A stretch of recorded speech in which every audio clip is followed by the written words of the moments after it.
Hello, everyone who is watching. I am here today. Hi, I'm Tineke, but you know that. Um, I am here today with Christine, and Christine, as you can see from her background, is a musician. She is a fellow creativity coach, but I won't say too much about her. She can introduce herself. And today we're talking about this book. I think you can see that. Yes, The War of Art by Steven Pressfield. Christine, you want to introduce yourself for a bit? Sure. Yeah, my name's Christine Roseann. I'm a creativity coach and a singer-songwriter and pianist. This book was a really amazing read over the past month. I'm so glad that you invited me to read it because it's all about resistance, our friend. And yeah, I think it relates quite closely to why I actually became a creativity coach, is because for most of my life, even though I've always been an artist, I was very resistant towards completing my art and also sharing it with others. And those are some topics that he talks about quite a lot in the book. Absolutely, absolutely. And sometimes it's good to have a deadline to read a book, especially if it's been on your list for a long time. I've got a couple of books in my bookshelf, on my bookshelves that have, cobwebs Yes, that have exactly. been there for years. So yeah, Yeah. I'm really pleased to read this. I had read it before, and but because it's such an easy read, you have a tendency to sort of let it slip your mind. So I was really pleased to be able to read it again. And yes, it's called The War of Art with the subtitle Break Through the Blocks and Win Your Inner Creative Battles. Now, the book is literally about resistance, and you can feel resistance for any creative endeavor, and he takes that quite wide. He talks about setting up a business, starting a creative project, doing creative stuff, making music, sharing that with the world. In the first, I'm not going to call it chapter because the chapters are really short. Um, but in the first paragraph, if you want, it talks about what he sees as creative endeavors and what you're going to find resistance against. Now, he cuts the book up in three books. And the first book, if you want, is all about resistance. Hmm. So, Christine, Yeah. you say it is quite, that is why you became a creativity coach, Yes. because presumably you have encountered resistance yourself. Absolutely, yes. I mean, I think we all encounter this, whether it's for creative projects or not, whether we identify as an artist or not. We all do creative things in our lives, and those things that are often most important to us and meaningful to us in our lives are usually the things we have the most resistance towards, which is why I think it is so valuable to learn some tools to win this battle, as he says, because he also says in the book that the more we love something, the more resistance we have towards it. So, in order to really live the life that's aligned with what we love, then we have to understand this power of resistance. Yeah. And I think creativity coaching is such an amazing process to be able to get support from somebody else who can help you, because oftentimes it's very hard when we're by ourselves in this process. Yeah, and I think I mean I was just sort of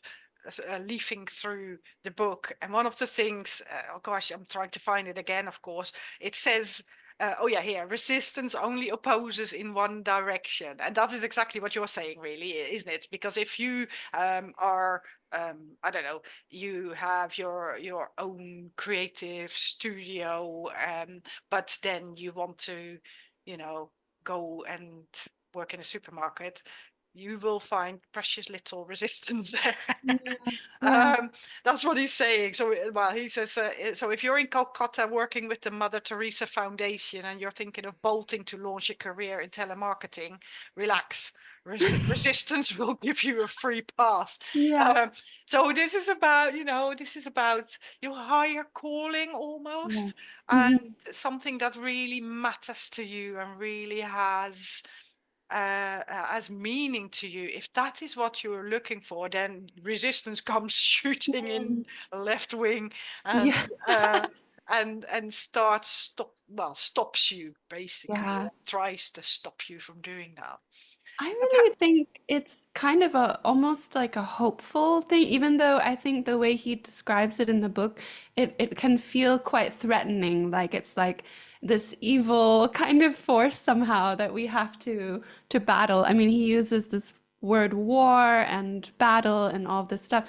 But in a way, actually, I think we can see it also in a very positive way that it's pointing towards something that we love. So I think many people often feel that resistance is proof that they should not pursue this passion or this project, right? Because they think they falsely believe maybe that a real artist or whatever doesn't have this.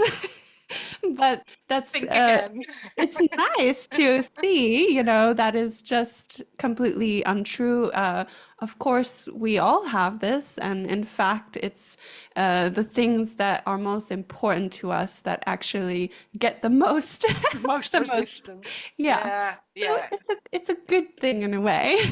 Yeah, and yeah, I mean, he says it quite well. He says, it's fueled by fear. He then goes on to describe a million things, probably not a million things, but quite a lot of things, how it manifests itself. You could find yourself being very unhappy. You could find yourself living with someone who's already gone through all that resistance and is now living their best life. And instead of dealing with your own resistance, you then go and bask in the glory of the other person. Mm, You could be a victim. You could be finding solace in alcohol. There is so many um, guises, I suppose, in which resistance comes. So yeah. to an extent, in the book, it almost tries to explain what resistance is, but it also tries to explain how to recognize it. uh, Yeah. That's so helpful, I think, for me because over the years, I've realized that this resistance will be sneaky. It's mm, once we recognize one form, then it might take a different form. So I think it's nice to just have all these examples that he gives. yeah, yeah, exactly. And because the chapters, if you want, are so short, it is really sort of, some will appeal more, but will be more applicable to you than others. Mm, I reckon that a lot of us will recognize resistance and criticism, and resistance and self-doubt, but not mm, not everyone might find their solace in a bottle necessarily, you know. yeah. But all of them are there to explain or to describe how resistance might show up for you. Yeah. Yeah. I'm just being curious. As you are a musician, um, how does resistance show up for you? Ooh, I mean, so many ways. If I just think about an average day, An average day, go on. because I think I think it shows up every day. Things like uh, a thought of, well, maybe I don't need to do my morning vocal routine today because Hmm.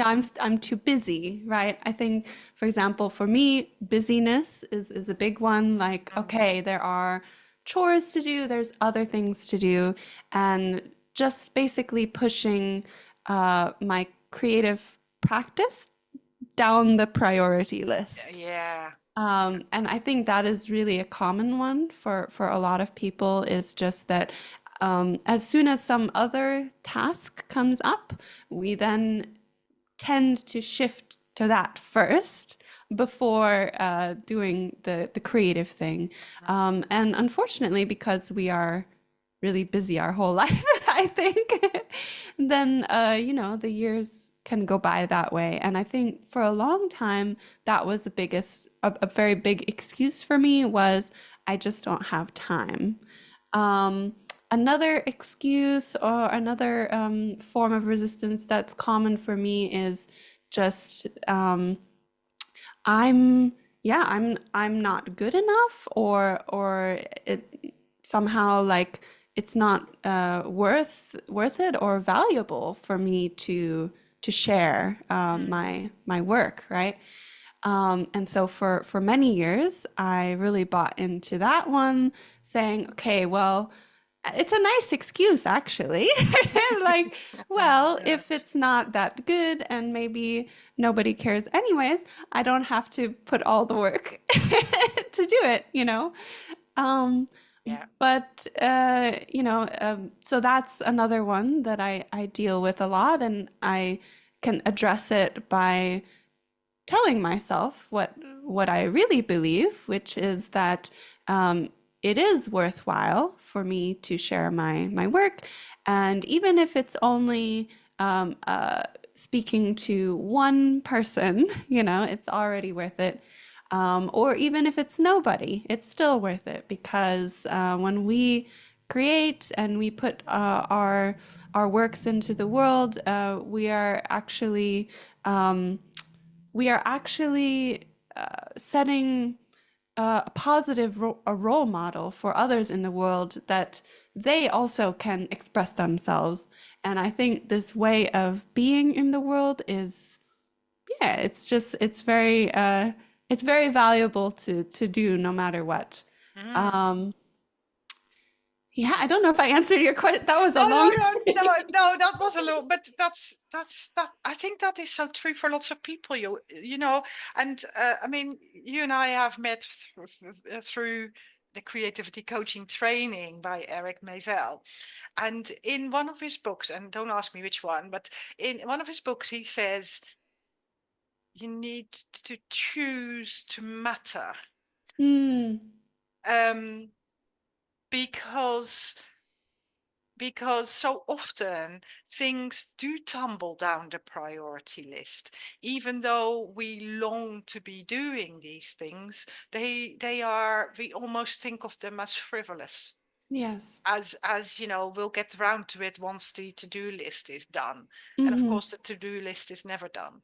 um whilst really, no matter how frivolous we might think it is, if it is important to us, if we choose that thing that we want to do, if Hmm. that matters to us, then we've got to find a way of doing it, Yes. Yes. despite resistance. Hmm. Despite the resistance, and that, I mean, again, I was leafing through this book as well, and at one point he says some really interesting things. He says things like, what was it? About resistance and healing. Now he's American, of course, so he's talking about, I think, Santa Fe or something. Yeah, Santa Fe, which is apparently known for healing, which I don't know, but and he says all these things are just distractions. We don't have to be healed Mm, first mm, for us to get over somehow resistance, because you yes. don't. You Hmm. don't get over resistance. Um, you get through it, Yeah. um, but you don't have to be healed Yes. first before you can then get on with the work. And I found that quite almost controversial to say, Yeah. because whole industries are built on on healing and on Yeah. oh yeah, well first let's do all these other things first before we get Hmm. round. But if instead he recognizes this as this enormous force that you just have to work your way through. Yeah. Yes, that I find that incredibly empowering. Well, first of all, it can be a little bit overwhelming maybe to think, oh, I can't just put resistance to the side once and for all and then never have it again. Yeah. Like, um, just to know that it's always there and that we have to go through it again and again. But that's also not it's not a pathological thing, it's just Condition. You it's don't just have to heal. normal. Yeah, you don't have It's to heal normal. from it. You don't have to go into years and years of Yeah. psychotherapy to get over it. Yeah.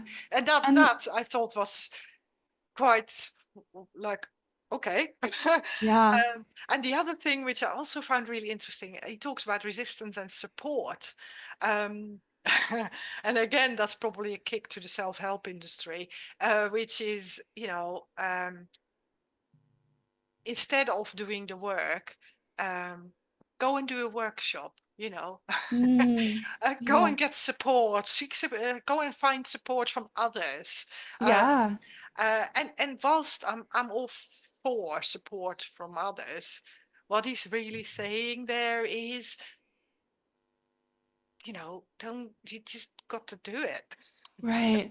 To recognize, to be able to identify what is resistance, and in fact, that sometimes when we are endlessly reading books or we're taking courses, all these things can be part of it.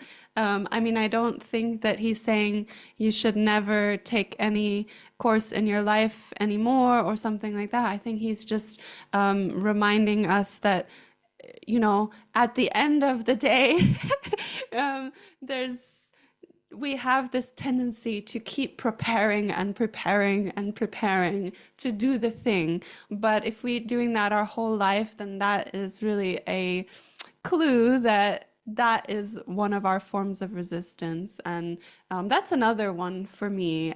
Actually, not so much anymore for my creative practice, but actually in my building my business, I've identified that I really like to bury myself in books and learning and all these and we took this beautiful course together which was very valuable. Mm. um, but yeah, I mean at a certain point it's like he says, um, you have to just then go out and And do it. do the thing.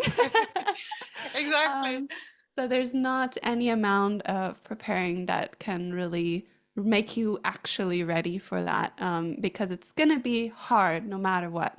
Yeah. Yeah, yeah, Mm. exactly. And what he's also saying, and that was interesting to me as well, is it's never in your face of okay, here's resistance, you stare it in the face, and that is what you've got to overcome. No, it always comes in the form of, well, if I just take that next course, or if I've got a book on that, Yeah. or well, actually, maybe I should ask six people what I should do, Hmm. or that is rationalizing it. So if he's saying, look, resistance is fear based. Mm. It's your fears speaking. Um, but if you just stared fear in the face, that is too scary. So that's not how it happens. What happens is it comes with the voice of reason. Yeah. It tells you why you shouldn't be doing it. And it sounds very, very reasonable. And it Mm-hmm. comes up with all these excuses. Oh, today I don't have to do my vocal practice, you said, Yeah. because, whatever. And that's how it's insidious, really, because Yeah. that means that you just say to yourself, yeah, that's right. I Yeah. don't have to do this.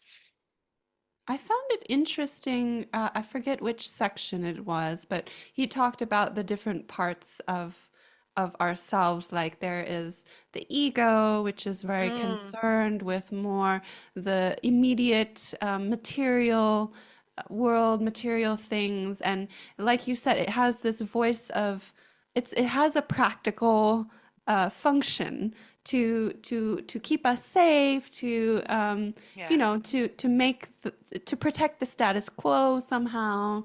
Um, but then there's this bigger self, which I guess some people might refer to as a higher self, but he described it just as the self, which Mm, is actually much bigger, and it's more concerned um, with higher with higher things, our values, our purpose, and it's also connected with others.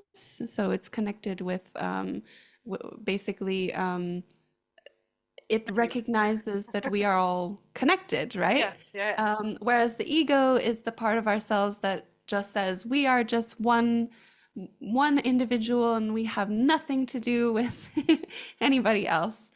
Um, I found this very interesting because it kind of shows us that yes, there is this reasonable voice, and I think it is trying to help us, and in some cases it is helpful. But if we just understand that it doesn't mean it's always true, like everything that is saying, that we have other voices inside of ourselves that we can also listen to. Um, I find it helpful Yeah. to think of it like that. Yeah. Yeah, yeah, yeah. I think so too. And yes, you're skipping straight to the end of the book, but it's Mhm. that idea of yes, you've got this part of yourself, the ego, that is there to keep you safe, and then you've got this other, well, not other self, yourself, Yeah. um, that is really you. And the reason you know that is because that person yourself can see all these thoughts and worries and concerns that Hmm. that are being generated by your ego, and it's all fear based. Hmm. You can see your thoughts, you can hear your thoughts, you can witness them, which means that they're separate from you. Um, Yeah. and that I think is a very helpful concept to think of it that way. And it's good that it's there, um, because it does keep you safe. Hmm. But yes, sometimes it goes into overdrive and comes up with things that you that are perhaps a little bit exaggerated. Yeah. uh, so yeah, I find that helpful.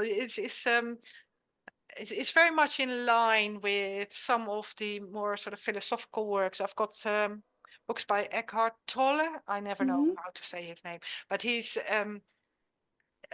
says the same thing, because if you can hear your thoughts, if you can see your thoughts, if you can witness them, that must be your real self. Hmm. Whilst your thoughts, just flit in and out. Right, right. That we don't have to identify as our thoughts, that That's they are right. just, they are something happening within us, just like the weather is happening in the sky, but it isn't the sky, you know, the sun comes up and down and the Mm. clouds go by, all of this. I think that's a beautiful way of seeing it. Yeah. Um, yeah, it's very interesting how all my other reading and also I see like all your other experiences in reading, um, we can kind of connect the concepts that he is Mm. presenting in the book, but then sort of yeah, like putting them in a context of mindfulness, for Yes. example. Yeah. Yeah, Yeah, very exactly. interesting. Yeah, Hmm. exactly. So it's skipping sort of back to book two then, because what he's basically saying is, okay, we've got this great big beast resistance, and we've recognized that actually trying to heal ourselves or trying to shy away from it, there's literally not much point in doing that. But the good news is that you can go through it. Yeah. that you can Hmm. beat it.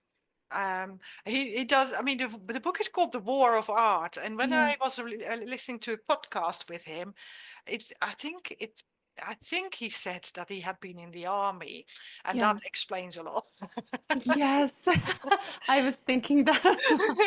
um, Yeah. because he does use that language quite a bit, battles and beating and wars and Yeah. all of that, as if it is like every morning you get up and sharpen your knives and get to work, Yeah. so type thing. Yeah. And also, I mean, at one point he says something like about oh no, about support. He was quite Mm, scathing about, wanting support from other people, and I thought that was quite a masculine way of mm.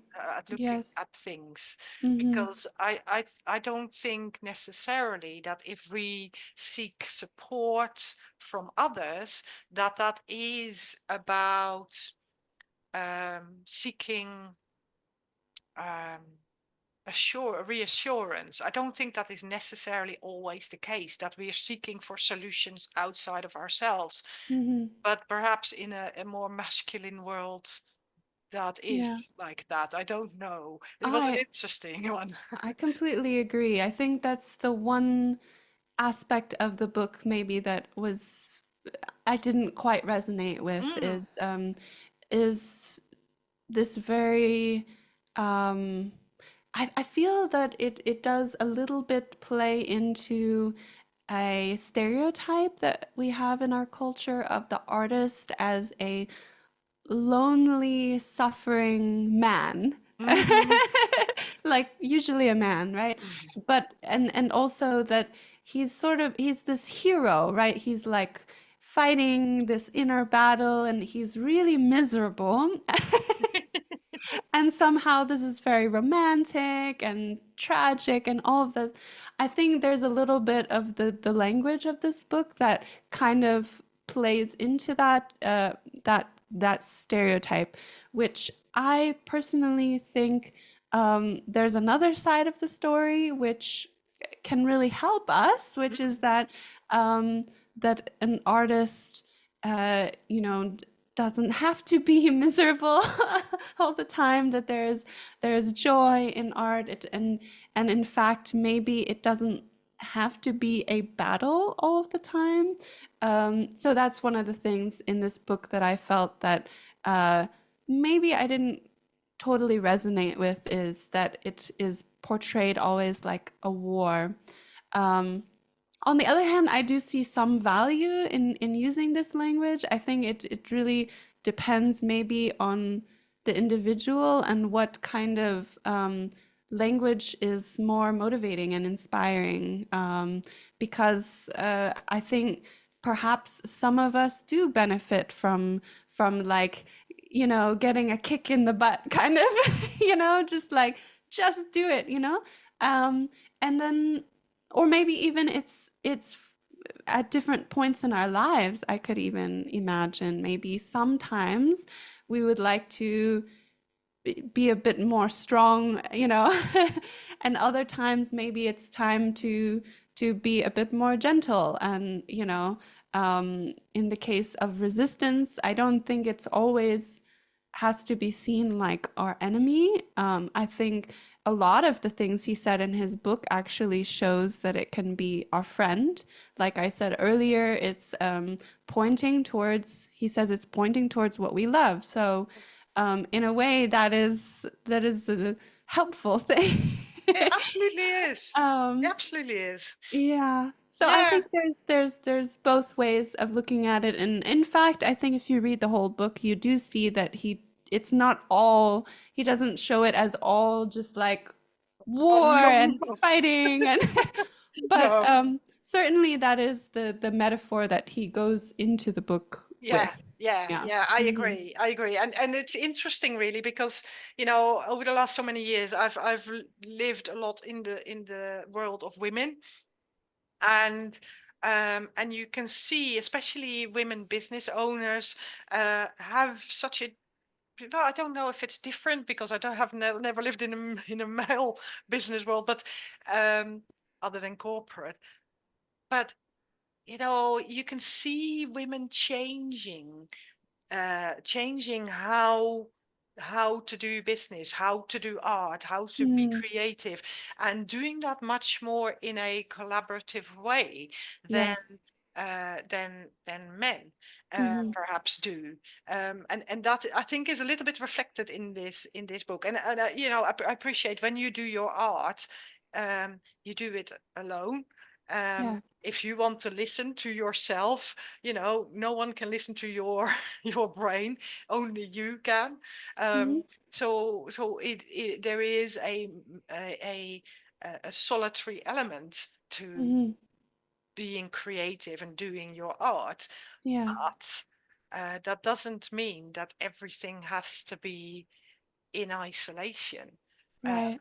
that and that doesn't also mean that if you are seeking support or are working with other people that you're necessarily um, that you're showing weakness, or that you're showing that you're only relying on others. I don't think that's completely fair, and that is what I found quite a masculine way of looking at things. Hmm. Yeah, yeah, I do agree with that. I think, uh, I mean, I'd be curious what he would say about art that is collaborative Mm. inherently. I mean, I think he might say that, you know, even if we collaborate with others, we're still alone inside our heads. But, you know, isn't that the truth of life in general? You know, we are in a way alone in our heads, but at the same time, he himself wrote, you know, in the end of the book about how there is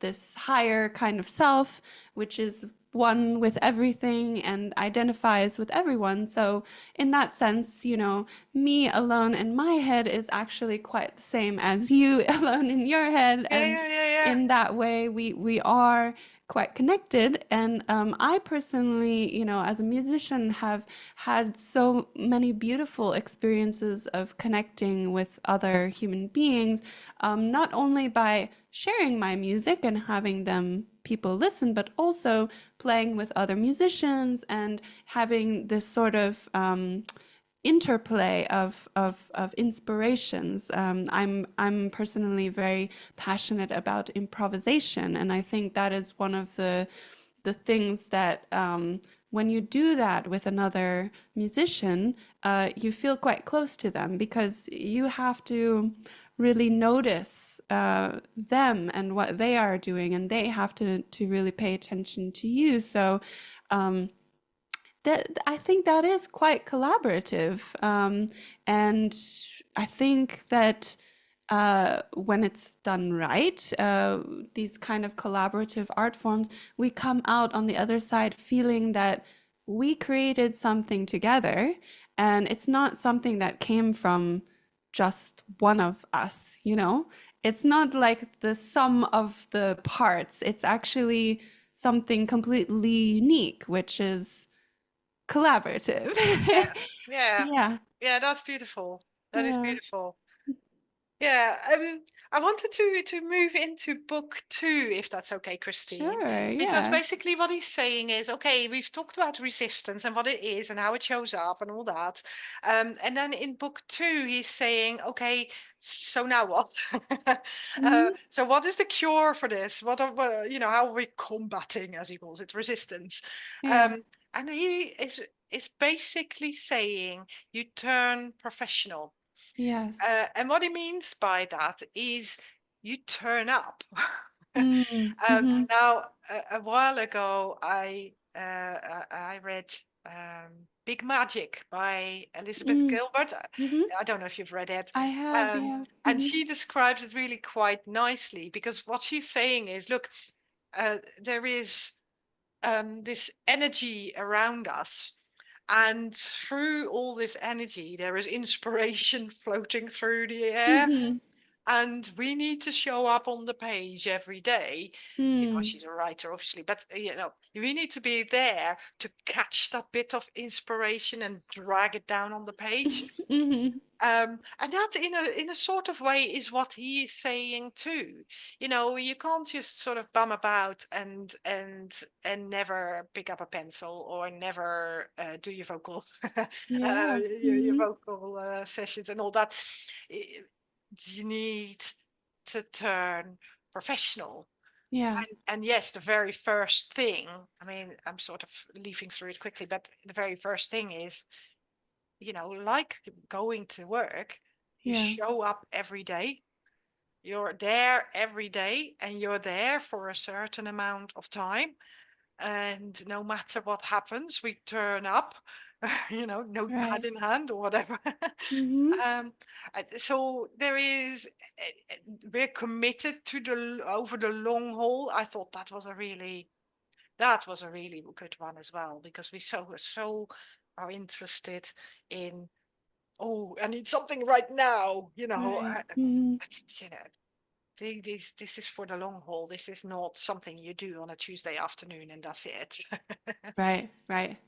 um, I found this very valuable advice. mm, And I think it's interesting, his concept of professional not being just an issue of like, literally, are you making your money or your living from it? But rather, it's the attitude that you bring towards the practice, the regularity, and maybe the seriousness or the gravity that you give to it. Is it something that you just do every now and again when you just feel like it, mm, or is it really a commitment? For me, I think it's also helpful to think of it like a relationship.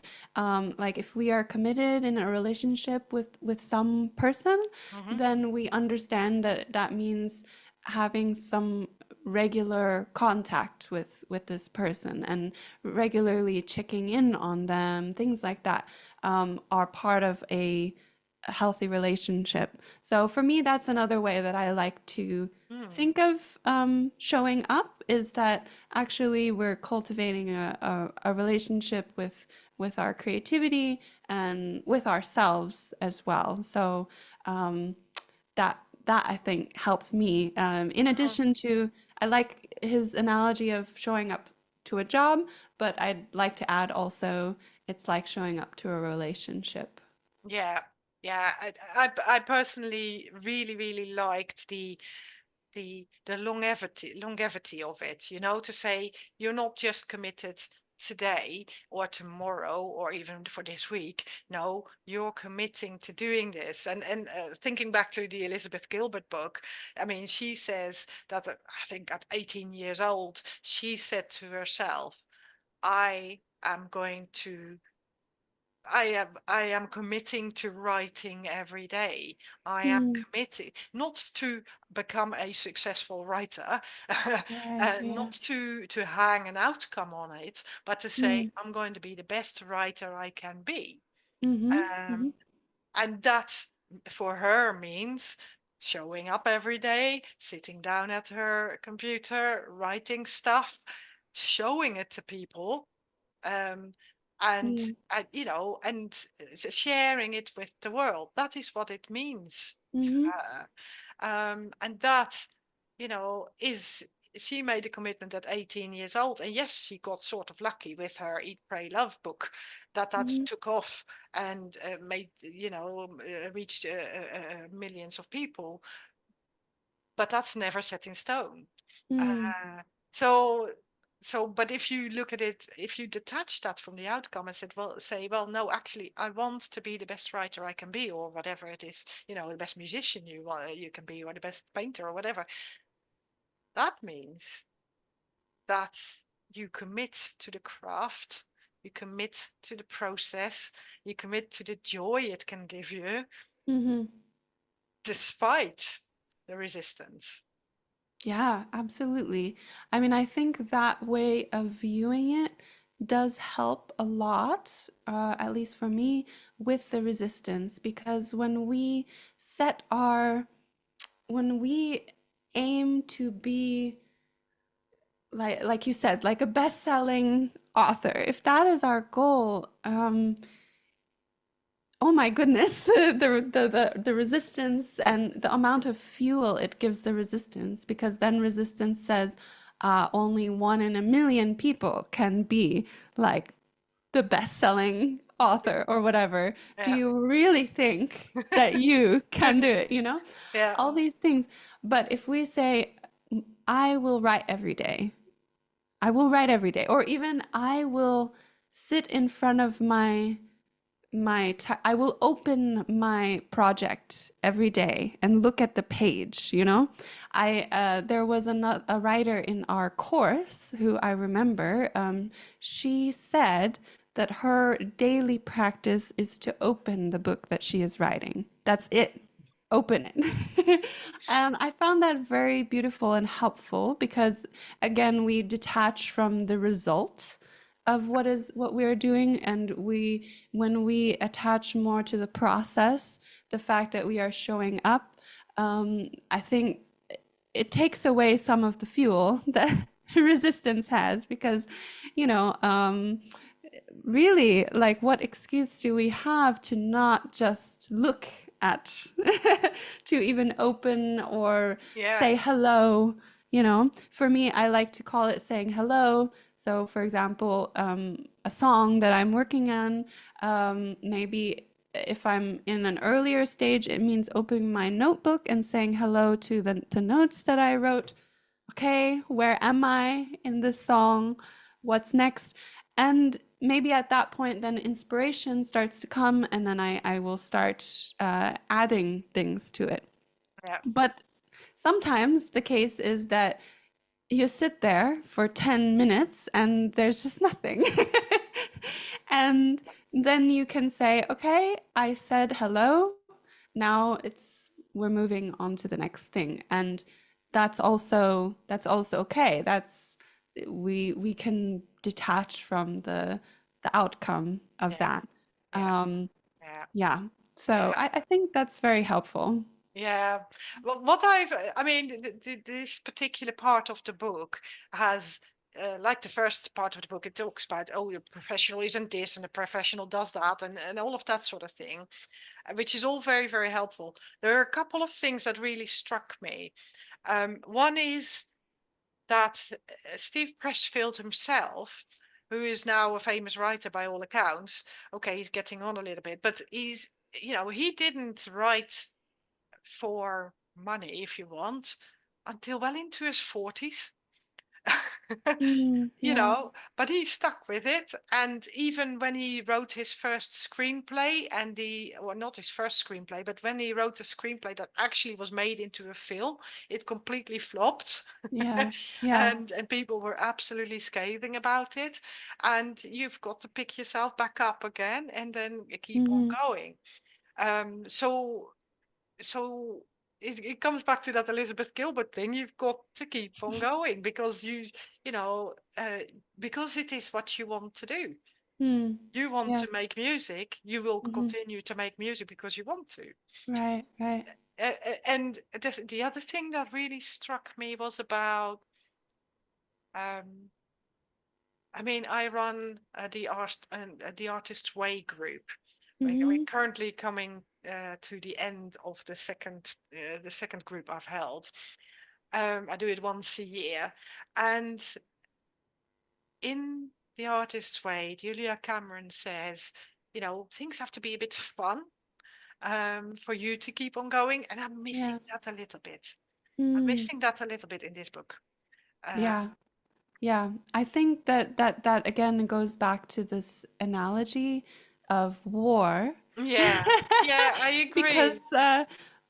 war, it is very, very serious. And there's actually one section that really struck me where he said that an artist can learn from Marines. So in the Oh, you know I've heard the that. Yes. and and what they can learn is how to be miserable, and that which was quite funny actually. I thought it was kind of, I like the way that he writes. It's kind of amusing, Mm, but at the same time I wonder if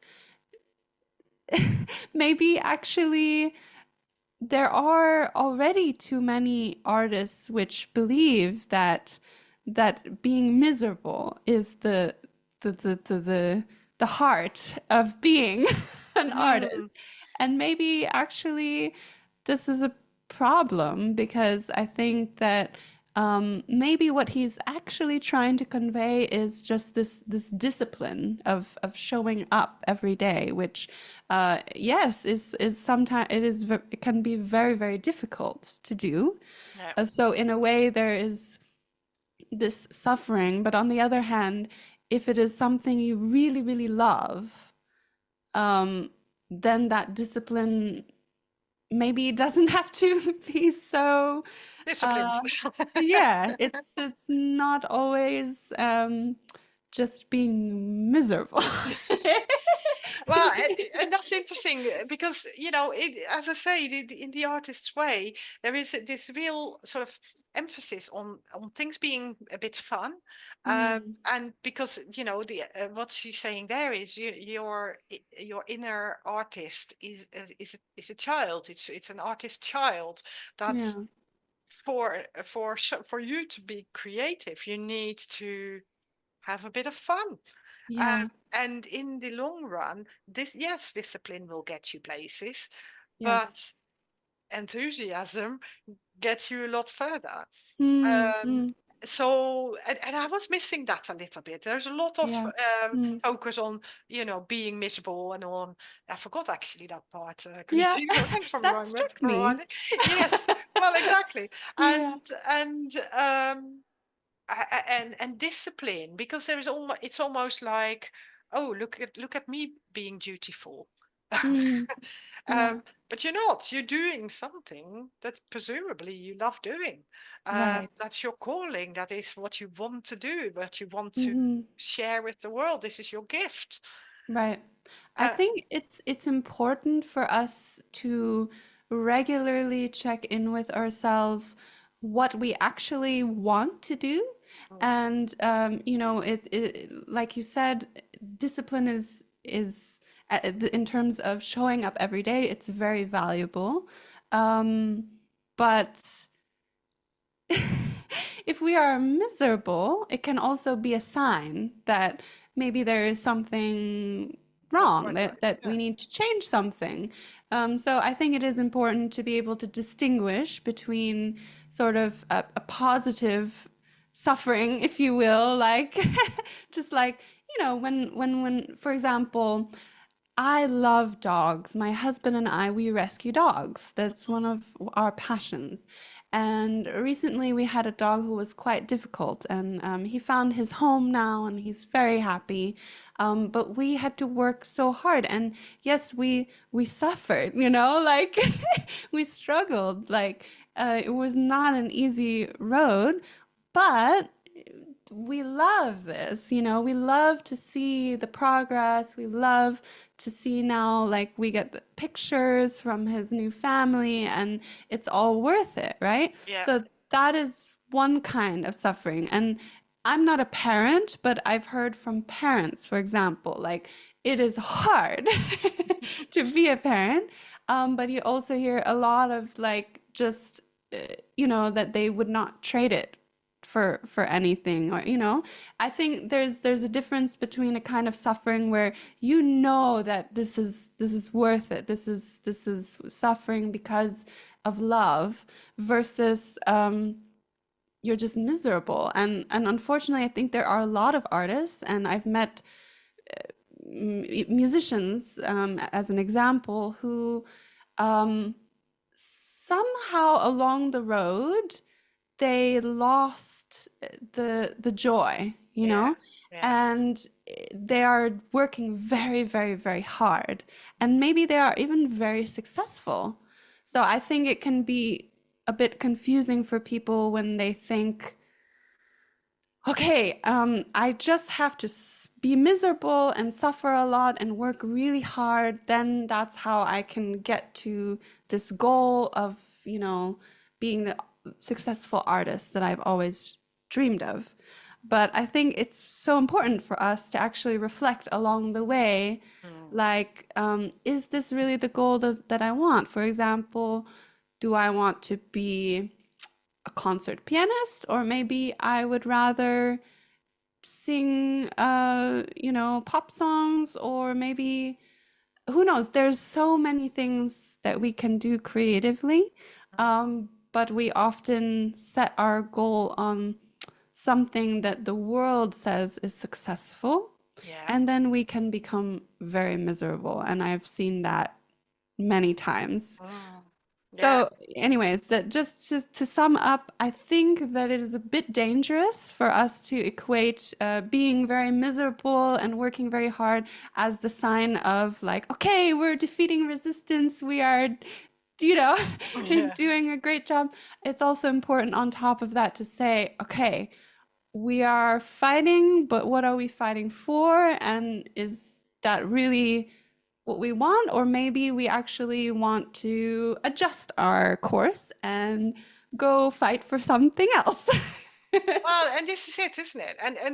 And also, I mean, we all want to be happy. And yes, we might have this calling, we might have this itch to be creative and do that work. But I mean, in the end, it's about you doing the work, not Mm, what's at the end of it. Yes, there is a bit of, okay, I need to hit a deadline or whatever. But at the same time, it is about being happy whilst you're doing the work. Um, yeah, you've got to enjoy the process because that's all there is. Because right, by the right. time you come to the end, you're going to do another thing. Yeah, yeah, yeah, yeah. Um, Absolutely. I mean, I know I bang on about Elizabeth Gilbert, but she says, once she had written Eat, Pray, Love, uh, what in heaven's name are you going to do? You're never going to top that. You're never going to be more successful than that book. So how are you going? What are you going to do next? And that is, you're just going to have to relax back into it and say, okay, but I enjoy writing. I committed to writing, Mm, so that's what I'll do. Um, right. and that is what the thing is. You need to enjoy the Yeah. process, and yes, you will find resistance, and yes, there is an element of discipline involved. But let's not forget about the joy and enthusiasm that you need Yes, to. absolutely. Yeah. I agree 100%. Yeah. I honestly wonder, like, if we brought Steven Pressfield in the room, like, he might agree with a lot of the things. I think, I don't think if we asked him, I doubt he would say, oh, yes, art is all about struggle and pain and war. I But agree. I think that he just, he likes this metaphor, and that's his starting place. But I do agree that it's helpful for us to have maybe some other metaphors and other kind of ways of Of looking seeing. at it, yeah. Yes, Yeah, I agree. absolutely. I agree. Mm. Um, conscious of time, Christine. I know. I mean, book three is very much about, okay. So you've recognized resistance. You're showing up as a professional, and then it's about, okay, what comes next. And you Mm. talked already about, this image of your ego and your wider self. And what he's also saying, and this is his worldview. I'm not a religious person necessarily. I have yet to see the first angel, but the metaphors he's using or the images he's using are I think, quite universal, in as much as to say, um, he believes that the universe, that everything is connected. Mm. Mm-hmm. Um, and I mean, when I start the artist's way, which also has a lot of, a lot to say about God and religion, um, is in my worldview, it's almost. yeah, I got a funny story about that. I've got a grown-up son now, Uh-huh. but when he was in school, he had an overactive physics teacher who was very enthusiastic. And one day, my son came home and he started to enthusiastically tell me about beauty quarks. Don't ask, I still don't know what it is, but it was something to do Yeah. with energy Uh-huh. with and the way I heard it, and I might be completely off, was that the whole world, the whole universe is effectively made up of energy. Mm. That everything is energy. And if I bring positive energy into the world, that positive energy will come back to me. Um, that you and I and everyone else are connected through energy. And for Mm. me, the fact that it's called beauty quarks too, I mean, come on, that is just too beautiful. Um, to me, that is a sort of an alternative way of looking at it. And what he's saying in this book effectively is, the universe wants you to do this work. Mm. Mm-hmm. And this is quite a universal thing because the same is being said in Elizabeth Gilbert's book, the same is being said in The Artist's Way, Yeah. um, that, you know, you are the conduit of creativity. Mm-hmm. Energy flows through you, and you Yeah. are the recipient and the creator of bringing that into the world. Mm-hmm. And that is quite a beautiful thing, is what I think. Yeah, absolutely. I agree. And I liked how he also, he spoke a lot about Jungian psychology and Hmm. this idea of like the collective unconscious Yeah. that I also really enjoy that image, just that oh, our inner worlds are somehow connected with each Hmm. other. And I'm like you. I'm not a religious person. I'm not particularly superstitious or anything. But I mean, I think it's true. We are all one thing.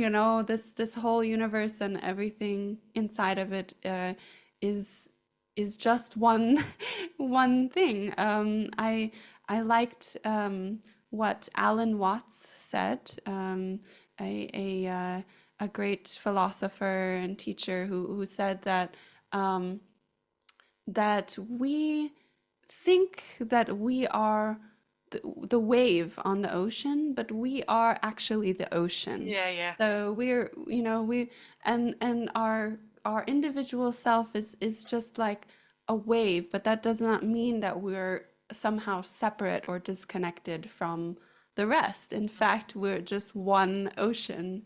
And so in that way, I think it's quite true that, we all affect each other. And in fact, that's why I think it is so important for all of us to discover what um, our purpose or our values in life are, and then to make it a priority every day to live with those